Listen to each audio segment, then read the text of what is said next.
ایک صحافی کی حیثیت سے آپ کو کچھ فیکٹس بتانا چاہتا ہوں۔ نمبر ایک یہ ہے کہ نارملی ایسا نہیں ہوتا جیسا پاکستان میں ہوا ہے۔ ہم لوگ صحافی اپنے آپ کو میکسیمم کوشش کرتے ہیں کہ کسی کنٹروورسی کے اندر نہ پھنسیں، لیکن اس مرتبہ زیادتی اتنی بڑی ہو رہی تھی کہ ہم لوگ یہ ساری چیزیں دیکھتے ہوئے خاموش نہیں رہ پا رہے تھے۔ ہمیں شروع کے اندر دھمکایا گیا، اور دھمکانے والے لوگ پاکستان کے طاقتور ادارے کے اندر سے تھے۔ ان لوگوں نے دھمکایا، ان کے نام ہمیں پتہ ہیں۔ ہم 7 سے 8 لوگ ہیں جو ان دھمکیوں کا سامنا کرتے رہے ہیں۔ ایون گالیاں تک دی گئی ہیں کچھ لوگوں کو۔ میں پھر آپ کو کہہ رہا ہوں کہ 7 8 لوگوں کو گالیاں تک دی گئی ہیں، اور وہ لوگ موجود ہیں سارے کے سارے۔ ایک ہمارا دوست شہید ہو گیا صرف۔ یہ معاملہ شروع ہوتا ہے اس ادارے کے ایک حصے سے۔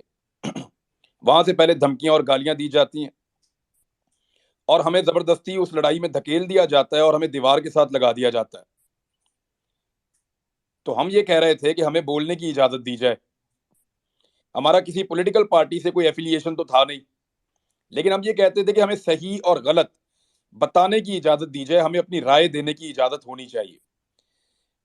ہم دوسرے پروگرام میں جا کے تجزیہ دیتے ہیں اور اپنے پروگرام میں لوگوں کی رائے لیتے ہیں۔ یہ ہمارا سادہ سادہ کام ہے۔ اس کے بعد ہمیں اسی ادارے کے ایک اور حصے سے دھمکیاں آنا شروع ہوئیں۔ نہ صرف ہمیں دھمکایا گیا بلکہ ہمیں بلا کر ملا گیا۔ ہم سب سے علیحدہ علیحدہ ملاقاتیں کی گئیں، اور بہت ساری ملاقاتیں ہوئیں۔ اور جب ہمارے سوالوں کے جواب ہمیں نہیں ملے، ہم آپس میں سب لوگ بات کرتے رہے ہیں۔ ہم سب ان کے نام جانتے ہیں، ہمیں تاریخیں یاد ہیں، ہم سب جانتے ہیں کب کب کس کس نے ہمیں کیا کہا تھا، کس طرح دھمکایا تھا اور کیا کیا تھا۔ ہم سب لوگ بڑے عجیب و غریب حالات سے گزرے ہیں۔ صابر شاکر صاحب نے اس کو سب سے پہلے پریمپٹ کر لیا تھا، وہ پاکستان سے چلے گئے، کیونکہ ان کو آئیڈیا تھا کہ آنے والے وقت میں اس رجیم چینج آپریشن کے بعد کیا ہونے والا ہے۔ صابر بھائی نے مشورہ بھی دیا تھا کہ یہ وقت عقل مندی سے کام کرنے کا ہے، آپ لوگ پاکستان میں نہ رکیں۔ لیکن کچھ لوگ اپنی مجبوریوں سے پاکستان میں رک گئے۔ ہم میں زیادہ لوگ ایسے نہیں ہیں جو سوشل میڈیا کے اوپر کام کرتے ہوں۔ میں اور صابر بھائی دو ایسے لوگ تھے جو زیادہ سوشل میڈیا پر کام کرتے تھے۔ ہمیں اگر نوکری سے نکال بھی دیا جاتا تو ہم پاکستان سے باہر شفٹ ہو سکتے تھے۔ تو صابر بھائی کی تو نوکری چلی گئی، اے آر بھائی کی وہ پاکستان سے باہر شفٹ ہو گئے۔ اس کے بعد ان کے چینل کو دھمکایا گیا کہ اس کو تنخواہ بھی نہیں دینی۔ صابر بھائی کو یہ دھمکی بھی دی گئی کہ ہم آپ کو جہاز میں سے اٹھوا لیں گے، اور اس کے باوجود وہ پاکستان سے باہر جب چلے گئے تو انہوں نے اپنی جو حق بات ہے، جو ان کو ٹھیک لگتی تھی، وہ کہتے رہے۔ جو پاکستان میں لوگ موجود تھے ان سب کو کیا کیا دھمکیاں دی گئیں، کتنا ان کو ٹریپ کیا گیا، ایون ان کے کاروبار، ان کی فیملیز، ان کا تمام نظام اس کو ڈسٹرب کر دیا گیا۔ ایک ایک آفیسر کو ایک ایک بندے کے اوپر لگایا گیا، اس کے لیے زمین تنگ کر دی گئی۔ کسی کے گھر ڈرونز آ رہے ہیں، کہیں پہ میرے تو گھر کی بیک سائڈ پہ لا کر انہوں نے بندہ مار دیا ایک رات کو، ایکسٹریم قسم کی حرکت کی۔ یہ سارے ظلم ہوتے رہے ہمارے اوپر، لیکن ہم یہ سوچتے رہے ہمیشہ کہ ایک وقت آئے گا کہ یہ ایک ٹیکٹسز ہیں، بس ٹھیک ہے، یہ ہمیں پریشان کر رہے ہیں، ایف آئی آر دے رہے ہیں، یہ معاملہ ختم ہو جائے گا۔ ہمارے لیے یہ لڑائی اتنی رہ گئی کہ جب یہ رجیم چینج آپریشن ریورس ہو جائے گا، اور جب پاکستان کی اسٹیبلشمنٹ میں ایک بڑی تعیناتی کے بعد تبدیلی آئے گی، تو ہمارا بھی یہ ہوگا کہ چلیں ٹھیک ہے، جن لوگوں نے کیا وہ بھی چلے گئے، اور ہم لوگوں نے جو کیا وہ بھی ٹھیک ہو گیا، معاملہ چلو، معاملہ کسی طرح ریزالو کی طرف جا رہا ہے۔ ہمیں لگتا تھا، ہم ایسے سوچنا شروع ہو گئے تھے چیزوں کو۔ میری ارشد بھائی سے بات ہوئی تو وہ بھی چاہتے تھے چیزیں حل ہو جائیں۔ ان کا بھی مقصد یہ تھا کہ پاکستان کو نقصان نہ ہو، اور پاکستانیوں کے ساتھ جو دھوکہ کیا گیا ہے اس دھوکے کا ازالہ ہو جائے۔ ہم کسی لڑائی کو اینڈ تک مکمل لڑنا نہیں چاہتے تھے، ہم نے اس کو کوئی عزت بیزتی کا یا لڑائی کی کوئی وجہ نہیں بنایا ہوا تھا اس ساری صورتحال کو۔ صابر شاکر صاحب کو بھی پتا تھا کہ جب کبھی رجیم چینج کرنے والوں کا طاقت میں کمی ہوگی یا وہاں پہ تعیناتیاں تبدیل ہوں گی تو ہم بھی پاکستان آ جائیں گے، اور پھر نئے لوگ اپنی غلطی کا ادراک کریں گے اور پاکستان آگے بڑھ جائے گا۔ لیکن اس سارے آگے بڑھنے میں ہم نے اپنا ایک آدمی کھو دیا۔ اب ہمیں بہت تکلیف ہوتی ہے۔ میں سیریسلی آپ کو بتا رہا ہوں، میرا صرف 8 9 مہینے کا تعلق ہے ارشد شریف سے، اس سے زیادہ نہیں ہے۔ اس 8 9 مہینے کے اندر پتہ نہیں اس آدمی نے کیا کیا، مجھے روز تکلیف ہوتی ہے۔ میں اپنی زندگی میں مجھے نہیں یاد کہ میں کبھی رویا ہوں، یعنی جب سے میں نے ہوش سنبھالا ہے۔ اب مجھے بڑا معیوب لگتا ہے، لیکن اس واقعے نے مجھے بیچ میں رلا بھی دیا ایک دفعہ، مجھے اتنی تکلیف ہوئی ہے۔ تو ارشد شریف بھائی نے اس لڑائی کو ایک اور لیول پہ لے گئے، وہ اپنی قربانی دینے کے بعد۔ ہم یہ سارا کچھ بھولنے کو تیار تھے، لیکن ہمارا ایک آدمی شہید ہو گیا ہے، ہمارا خون بہ گیا ہے، اب ہمیں انصاف چاہیے۔ ہم انصاف مانگنے کی کوشش کر رہے ہیں، بڑے عرصے سے انصاف مانگنے کی کوشش کر رہے ہیں۔ جس دن اس کا جنازہ تھا، اس سے پہلے تمام صحافیوں کو بلا کر ایک پریس کانفرنس کی گئی، اور اس دن بھی اس کے موقف کو غلط ثابت کرنے کی کوشش کی گئی۔ دس از ناٹ فیئر۔ اس کی لاش کا مذاق اڑایا گیا، ہم اس کو کبھی نہیں بھولیں گے۔ ٹارچر کے بھیانک تجزیے پیش کیے گئے، ہمیں اتنی تکلیف دی، میں 2 دن جاگتا رہا ہوں۔ جس کو میں فون کرتا تھا، میرے دوست وہ رو رہے ہوتے تھے کہ یار اتنا ٹارچر کیا ارشد شریف پہ۔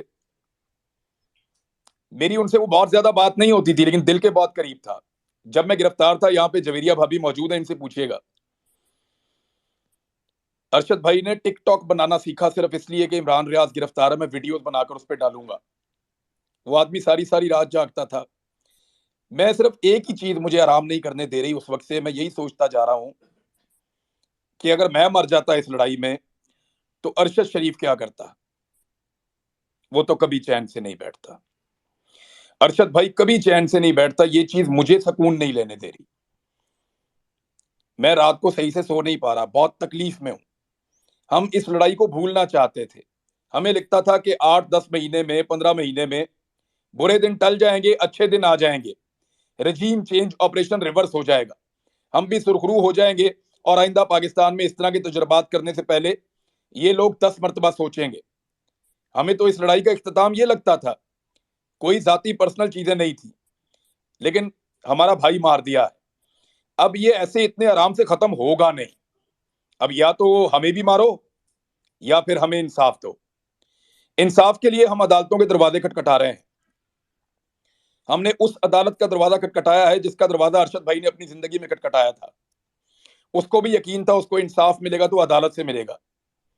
ہمیں جسٹس اطہر من اللہ صاحب نے اسلام آباد میں پروٹیکشن دی تھی کہ گرفتار نہیں کیا جائے گا۔ مجھے جب ضمانت ملی تو عدلیہ سے ملی تھی کہ اس کے اوپر جھوٹے مقدمے، اس کو رہا کیا جائے۔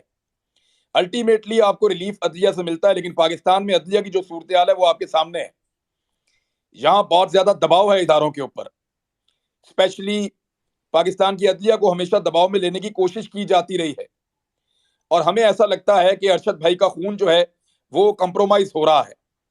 یہ اتنا بڑا واقعہ ہے جس نے دنیا کے میڈیا کو ہلا کر رکھ دیا ہے، یہ اتنا بڑا واقعہ ہے جس نے ہمیں پورے پاکستان کو تکلیف دی ہے، یہ اتنا بڑا واقعہ ہے کہ کینیا کے اخبارات کے فرنٹ پیجز کے اوپر یہ چھپ رہا ہے، اور ہمارے یہاں پہ ایک سرخی سے زیادہ یا ایک کالم سے زیادہ ہمارے طاقتور لوگ یہاں پہ لگنے نہیں دے رہے۔ اس کو کبھی حادثے کا رخ دیا گیا، کبھی کچھ کہا گیا، کبھی کچھ کہا گیا، اور بار بار اس کے اوپر موقف بدلا گیا۔ حقائق کو تبدیل کرنے کی کوشش کی جا رہی ہے، کیس کا رخ بدلنے کی کوشش کی جا رہی ہے۔